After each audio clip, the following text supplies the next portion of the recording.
Good morning, here we are again. It's the physics video lecture, physics 2A video lecture 8.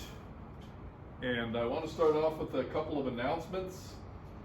The quiz that I had said would start on September 1st, we're going to postpone till later this month. Okay, I'll give you plenty of heads up, so don't worry, just keep doing your notes and your homework as well as you can. I'll start solving more homework problems at the board. And then when the time comes, we'll start doing the quizzes pretty frequently. Frequent short quizzes is the idea. But I'll give you plenty of heads up, so just keep up the good work on the notes and the homework. So today I want to start out with some demonstrations pertaining to all of these things that we've been talking about, culminating in projectile motion. So the first thing I want to show you is a demonstration of uniform motion on the air track, and it's going to force me to wheel my camera around a bit. Let's hope this works. Okay, so I have to show you guys that we have here in our lecture hall a thing called an air track, and there it is, totally in the frame there. And I'll demonstrate what's going on there. So this is just a hollow beam of aluminum with little holes in it, and we can turn on a blower that's backstage, and air comes out. I have a little piece of paper here to demonstrate. You can see there's air. Okay, there's air coming out, and that's why a little glider here just sits on the air track. And this demonstrates uniform motion because there's no friction. And so this thing just glides over, bounces off the end, and comes back. It hasn't even lost any speed. Okay. And so we can do this slowly, and you can count out the speed. If you knew what a meter was, you'd say, 1,001, 1,002, 1,003, 1,004. You'd figure out what the speed was. So I'm going to graph this on the board because there's an interesting aspect of it. Suppose that's the positive x-axis, okay? And it's moving forwards, bounces off, comes back to my hand. Okay. So there's a couple of things here. We're seeing this uniform motion. If I push it soft, it goes really slow. And if this beam were infinitely long and conditions were ideal, it would just keep drifting in that direction at that speed. Okay, so let's go ahead and graph that on the board. Aha, gotta move the camera though. See if we can pull that off. Yeah, that's our lecture hall. This is the usual view that we enjoy. Good.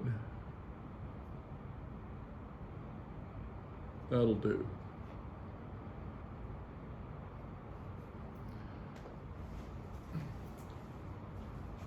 So, returning to the whiteboard.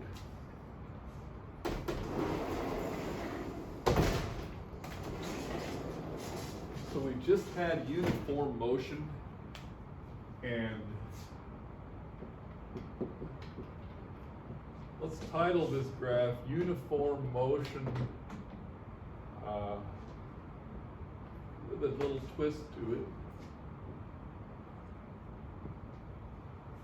Here's the t-axis, here's the x-axis. X sub 0 is where the glider left my hand, and we have x equals x0 plus v times t. I'll say v0. Okay. Now, it didn't just keep going forever. This was the maximum distance it could travel, and then what happened? It bounced. So actually when it bounces, it is not uniform motion, but it did bounce here, and I'll label this, and it came back to my hand. So that's actually the graph for the glider moving forward, bouncing off the end. I'll just write bounce, reflected, and then it came back. So what do we have here? We have a positive slope, and on the way back, we've got that negative slope, and we arrive back where we started. Okay? So that's a uniform motion. You could write uniform motion with a bounce.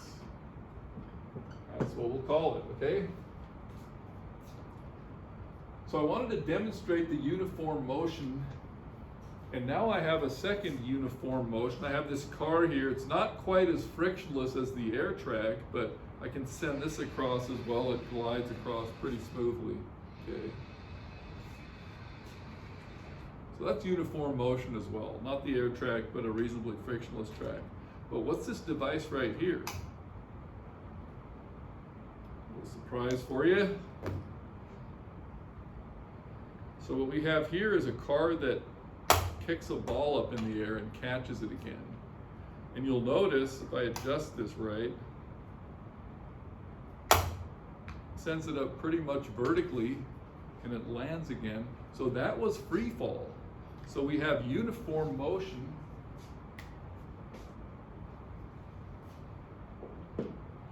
And this, with the bounce, was because of the demonstration. I'll just right here, air track demonstration, so you have that in your notes.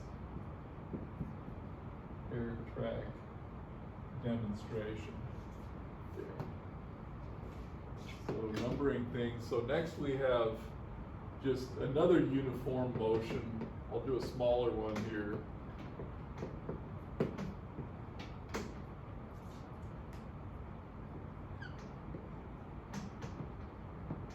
X0, xt, right? That's what we're talking about. Now, what about that vertical motion? That vertical motion is accelerated. In fact, it's what we've been studying. It's free fall. So 3, we have free fall. And if I graph x versus t with free fall, we remember it's that. And this is the graph for this precisely if we took this level here to be the 0 level. Okay, when the ball, there's a little spring mechanism in here, it kicks the ball straight up and down, okay, straight up. So yeah, there's the height that it goes to, and here we have x equals v0 x t minus 1/2 g t squared. Now, very important, I'm putting another subscript here, v0, back up, one take no edit, but I'm just going to erase here. We are changing our ways, okay? We are now relabeling free fall with the y-axis vertical, okay? Because we're about to combine these two like we did last time. Okay. So, correcting what I've been doing here, this is v0y minus 1/2 gt squared. We just relabeled it. It's going up, it's going to a maximum height, coming down. This is the speed with which the yellow ball leaves this device. It gets kicked and then it leaves with that speed v0y. v0x, let's go ahead and do this now. X is equal to v0x times t. Okay, so we have these two formulas.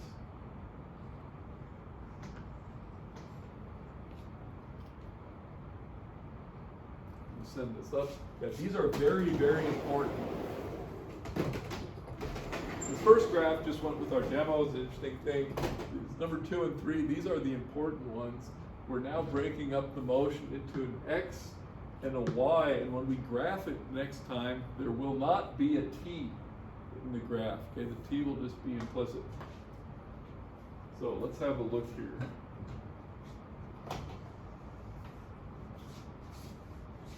What we're going to do is demonstrate this car here a couple times. Hope that it works. I've shown you that this thing does two things. It has uniform motion in the x direction, okay, and it has free fall in the y direction. Okay, fantastic. Hope that shows up on film. We'll see. Okay, so our next task, and if this doesn't work the first time, it'll work the second time. I'm going to combine the two by shoving this thing, and it's going to spit the ball up into the air, and let's see what happens. Yes, it catches it. I should declare victory and go home, right? But let's do this again. Now, how come does the ball get caught? I'm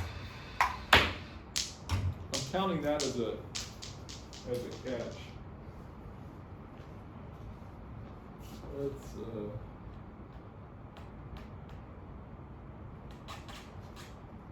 do one or two more.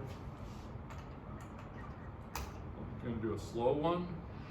It catches it. And I'm going to do a fast one. If we pull this off, it catches it again. Okay, that's enough. You've got to declare victory when you're ahead. And now we're going to analyze this. Just for your information, we actually had a styrofoam house there backstage where we could actually have the ball clear the house and catch it on the other side. And now that I brought it up, maybe I'll go grab that thing. Let's have a look here.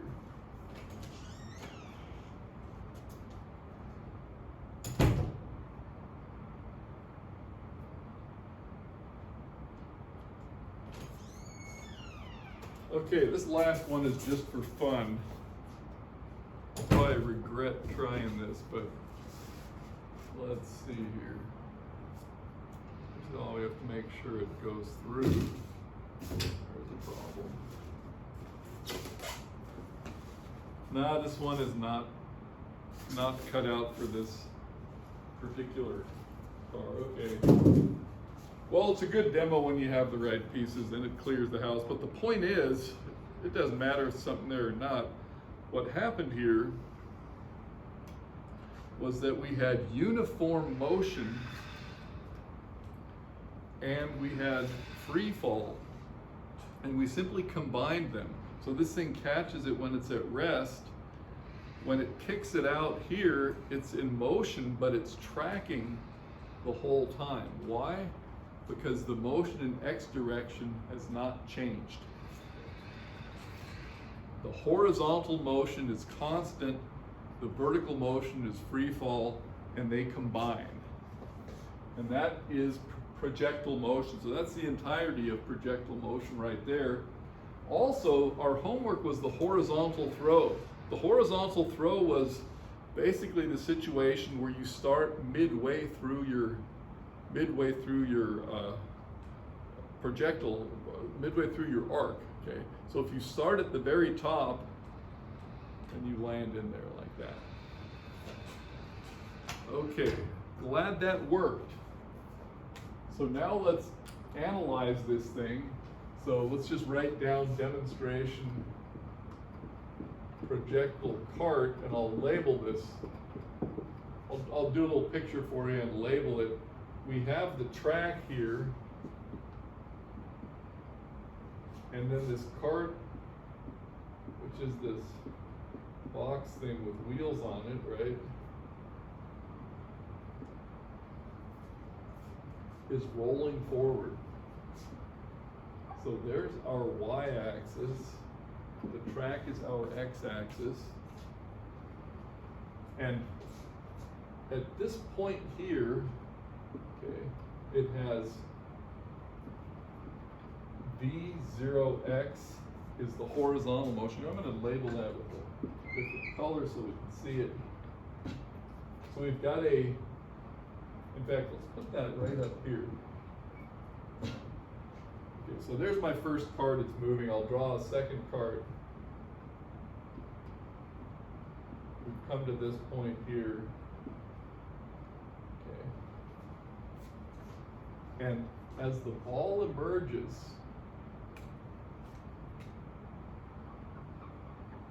make it red. We don't have a yellow pen, we'll make it red. As the ball emerges, it has v0y, that's the speed with which it was kicked up into the air, and it also has v0x, that's the speed of the car. So equals horizontal speed of the car, velocity, we'll call it, horizontal velocity of the car, of the projectile car. Those are the velocity vectors. Now vectors add like arrows, so the actual velocity is this blue one.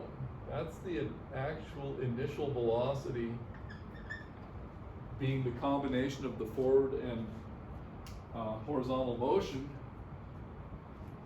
And then of course this thing launches and gets caught over here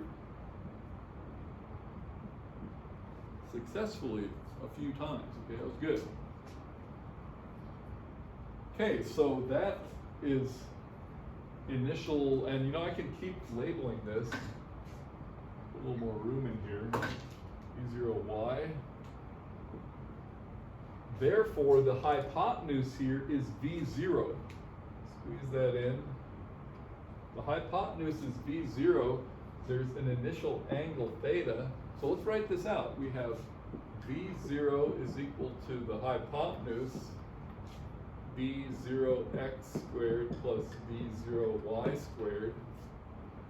Notice though, I have an angle theta there, so I could also write Vx equals V0 cosine theta, Vy is equal to V0 sine theta. Make sure you see what I'm doing here. These pictures are large enough, and you want to be able to do this analysis of a triangle here. Generally, you avoid making this angle look like 45 degrees just to avoid errors, but other than that, good right there. I'll even draw a couple of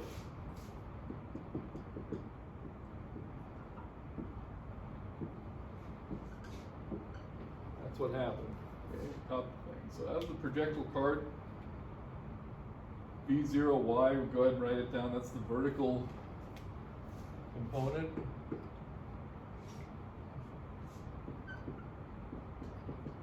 Vertical velocity component. Vertical velocity component. And here's how we can analyze these in terms of the angle that the thing gets launched at. Now I have a little cannon that I may affix to one end of the table and shoot to the other end of the table next week. But for now, we're just going to work with what I showed you right here. This actually contains everything.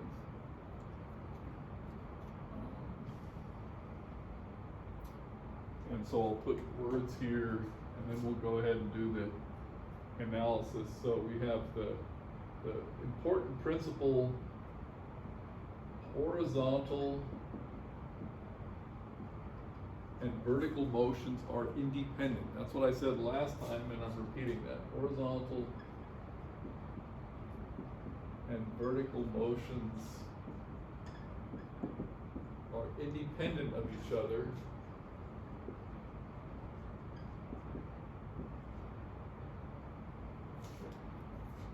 So we'll put a box around here. This is what this demonstration shows. That's why it's such a crucial demonstration. Even though you could experience this in real life in any number of ways, it's worth thinking about a bit. See, this ball was just being launched vertically and being caught again, and the car was moving horizontally, so it shows that the free fall motion and the uniform motion horizontally are completely independent of each other. Here's another thing you could do. You could do a number of experiments, or just think about this. Suppose you're the passenger in a car. You're the passenger in a car and your driver is driving nice, smooth, constant speed, and you hold the ball up here and drop it into your hands. Okay, I should have a tennis ball for better visuals. How about the eraser? Okay, it's just free fall. You hold something up, you're driving, you drop it in your hand. Okay. You could be flying in an airliner and you're sitting there and they're throwing you the peanuts. Okay, but you could do the same thing. You're flying in an airliner, you could drop something. Now just take the standpoint of someone who's sitting next to the side of the road and watching what's happening to this eraser. You in your car are just watching it drop into your hands. The side of the road, they're seeing this eraser zoom forward in an arc, actually, if there's enough windows in your car. So this demonstration I just did here is the most common thing in the world, actually, for us. But what we did was we just isolated it so we can now analyze it.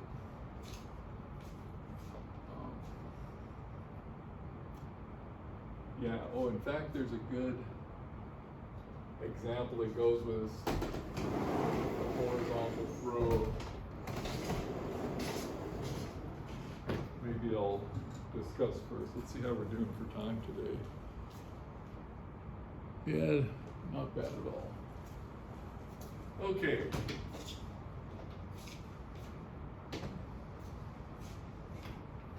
I'll give one more example. You guys can look this up. If you look stuff up and get good pictures, you could print out interesting pictures and put them in your lecture notes and lay them out and show them to me. That could be interesting too. I'll say more about that. But I'm thinking in particular of some Vietnam era picture where there is a big B-52, some big airplane here.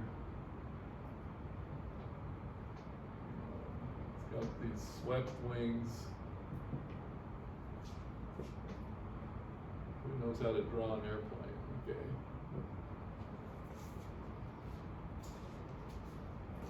Got one on the other side as well. Okay. So look this up. Look this up, and it's dropping a bunch of bombs.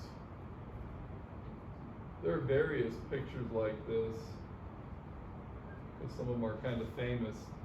But there's a B-52 dropping bombs, and maybe someone was flying next to it and taking this picture. Now you'll notice a couple things. First of all, the spacing between them increases the further down they are. And this will actually remind you of our drop chord experiment, because what's happening is they're being released, and since they're being released at an even rate, then the timing is that the separation distance increases as they free fall. Okay? That's the first thing that picture will remind you of. The next thing is this airplane is not at rest, right? It's moving very rapidly, and yet they're all stacked underneath it. Why is that? Okay. Because these things are very dense. The wind resistance on them is small, and what's happening is the same thing as my experiment here, except upside down. Okay. The airplane's dropping them, and they're tracking. Oops. Well, this thing's going horizontally, and they're tracking. Okay.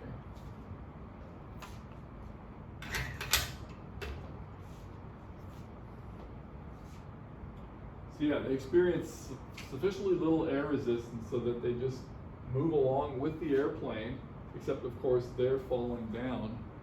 But from the standpoint of the airplane, they just remain underneath, okay?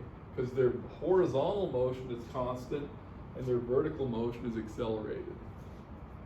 So let's call this Vietnam era image.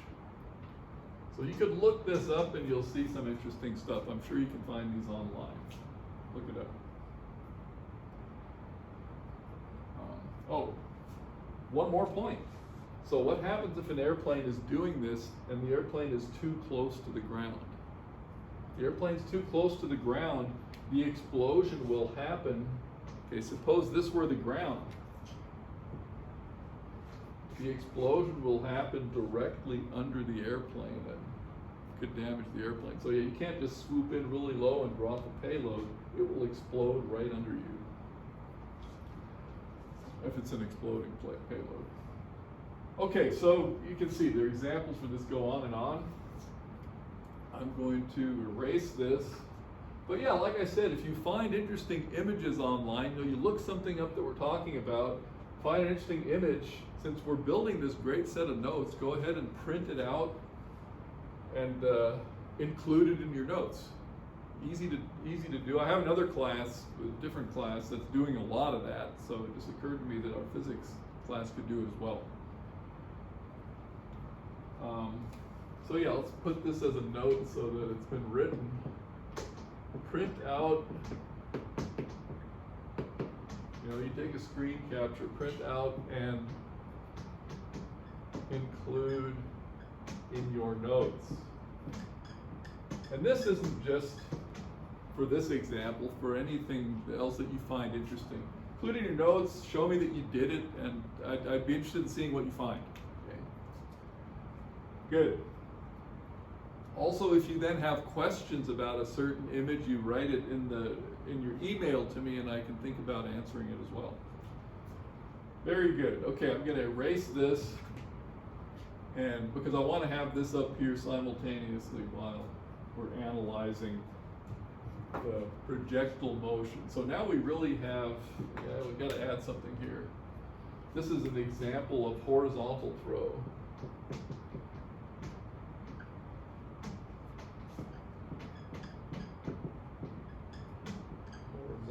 Throw that we talked about last time, and now that I think about it, this is lecture 8.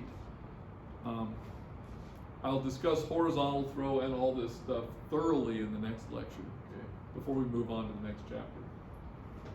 So let me consult again. How we're doing for time here. Excellent. Yeah.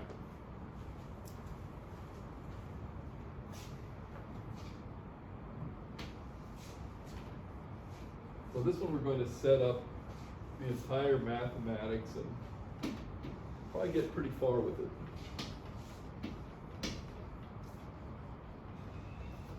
Okay, so this is now projectile motion on one board. See how far we get. So now we're drawing nice large graphs, and we have an X and a Y axis. Okay. And colors here. We are launching the projectile from the origin, and it has an initial angle theta and an initial speed v0. And this set of equations is describing exactly that. Okay. So I don't have to rewrite this. That set of equations is what's being shown there. Now let's trace out what's going to happen. What goes up must come down, is what they told us. And I'd like to draw a few of these guys here. Lands. So we have the maximum height, y maximum, that the projectile reaches. And I'm going to extend this a little bit.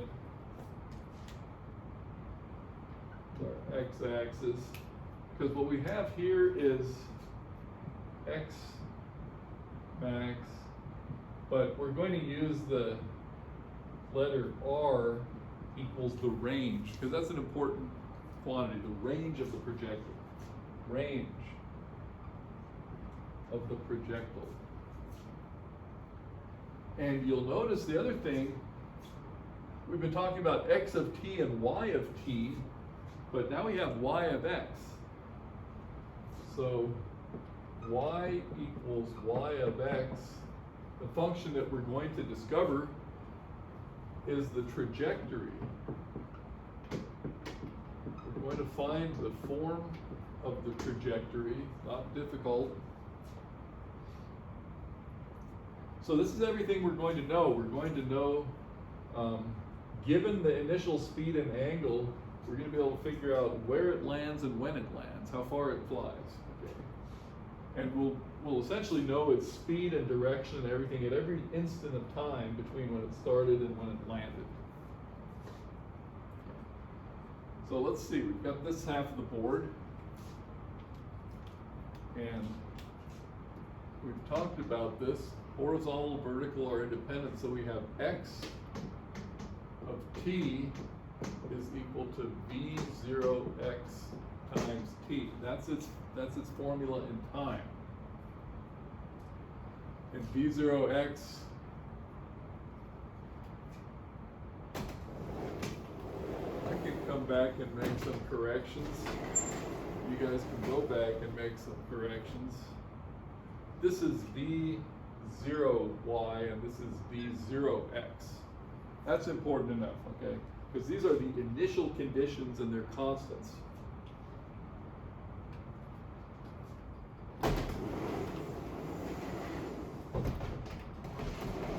So right under here, or right under here, all right, and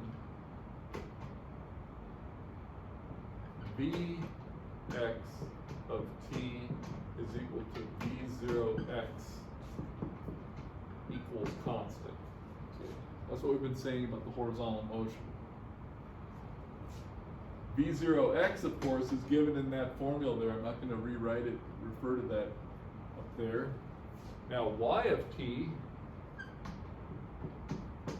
is equal to v0y times t minus 1/2 g t squared. That's just a free fall formula.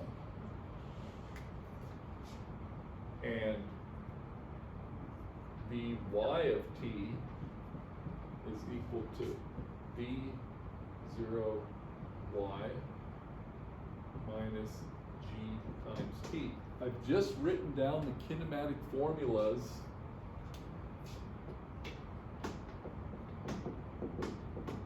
maybe I should have had them on the board. I've just translated the kinematic formulas that we've been using into x and y. In particular, I want, I'll use red here, to showcase these two.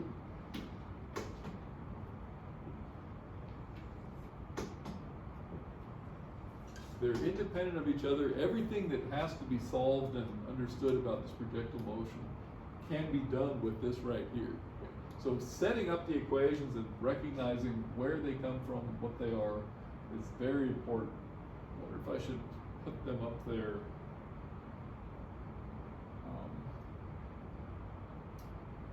You know what? Just to have them all on the board. I've got room right here. Put a little box. These were kinematic equations. Remember we had x equals x0 plus v0t half a t squared, and v equals v0 plus a times t. It's these equations that I've used in constructing this scenario right here.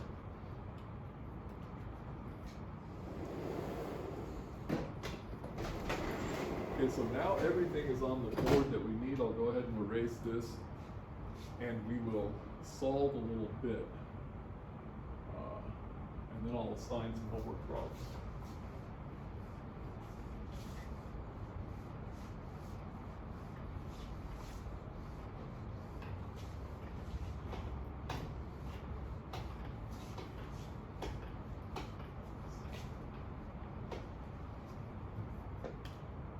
So let's formulate this as questions. So questions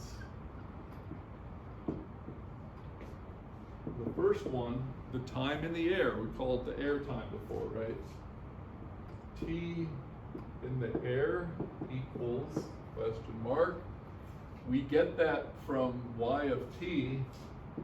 Y of t equals t, factor out v0y minus gt divided by 2.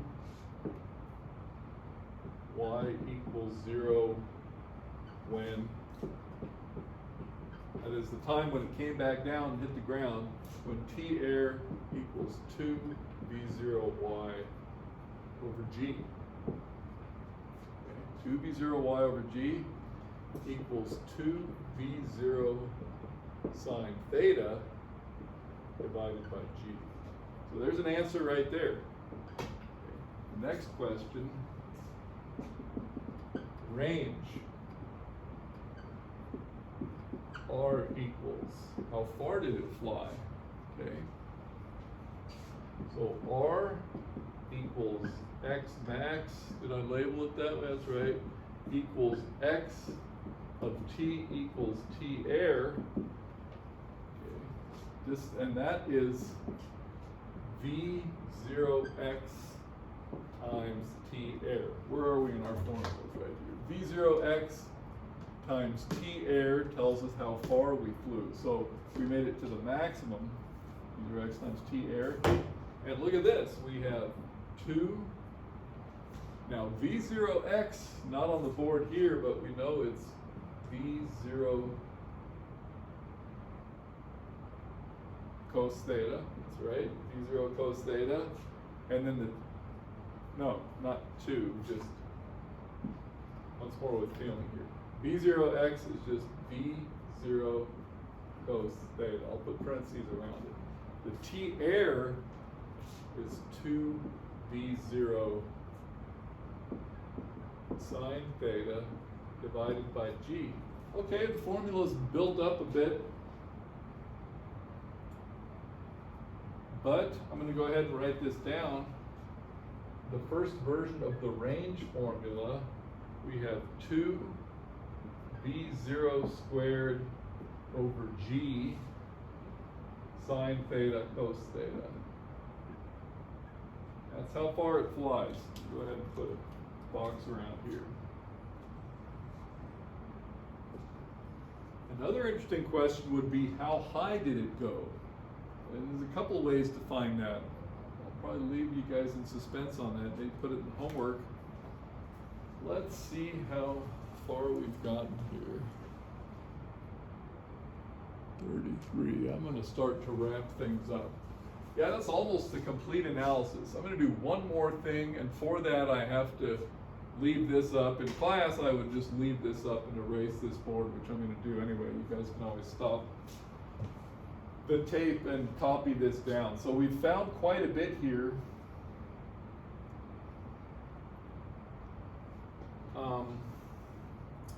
We'll come back to this when I demonstrate the little toy cannon. So for the moment, I'm just going to finish with the, no, we're going to leave this upright. I'm going to finish with the trajectory.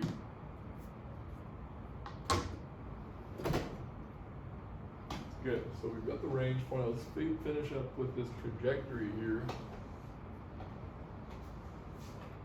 And in fact, the trajectory turns out to be that function I gave you early on in one of the video lectures where I was just trying to talk about parabolas. This time the whole thing's going to unfold. We have not skipped a single step ever since we've learned about the law of free fall. So the trajectory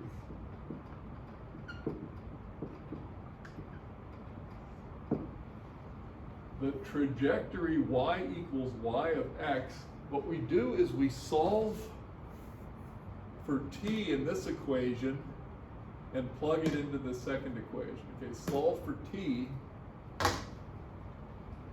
trajectory,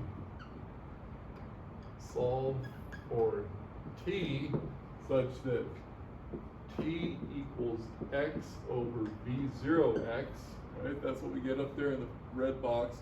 And then plug into y y of t. And here's what we're going to get. It's not skipping a step. So we end up with y no longer of t. Y is equal to v0y. This t is x over v0x. So I'll put the v0x here, x out to the right, okay? Minus g over 2. Now in the numerator I've got the t squared, and the t squared is x squared over v0x squared. Okay. So it's g t squared over 2. And that could, there it is, that can be simplified. Or, okay, I'll write this under here. So v0y over v0x is v0 sine divided by v0 cosine theta. So if you want to express it in terms of the angles, you have y is equal to, these guys cancel, right?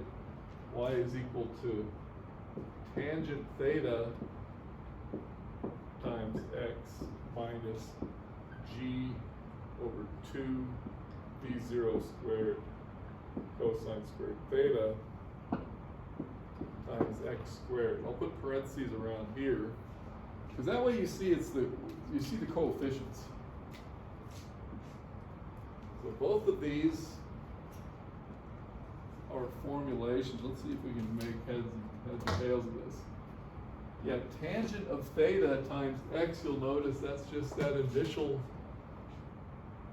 angle there. Tangent of theta times x. And this g over 2 v naught squared cosine squared theta, that really determines how far it's going to go. That's the full thing. G is gravitational acceleration. This is the speed. Okay, cosine squared theta, speed squared cosine squared theta. So remember, I think at the beginning of the semester I wrote something like y equals ax minus bx squared, because we didn't want to be intimidated by formulas. So this formula here, which has all the physics in it, mathematically it's just this little red one there. Okay? Nothing to be intimidated by. As physicists, we investigate these coefficients and come to understand what the whole thing means. Good. I'm going to leave it at this and assign a couple of homework problems. I'll write them right down here. And next time we'll have plenty to do solving or discussing everything that's been assigned about the horizontal throw and about the projectile motion. So this is homework for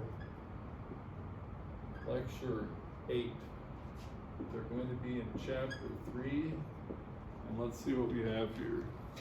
Need some good projectile problems.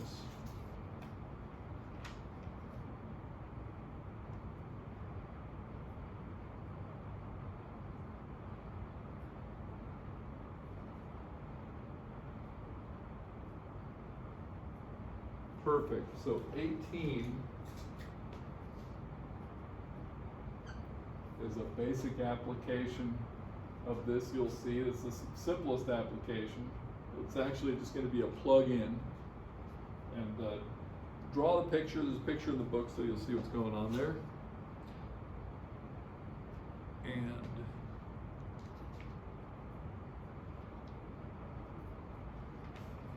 we really just want some good basic ones.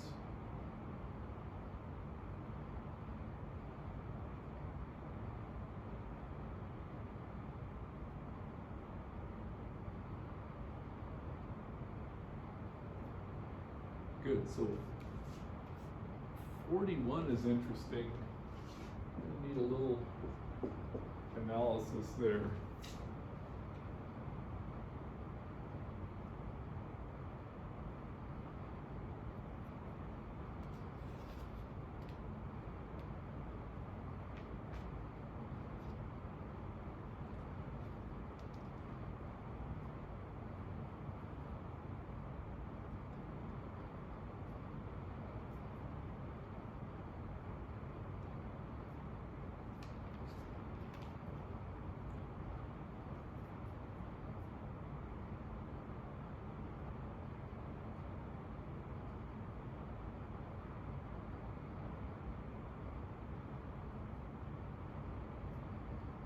do 10.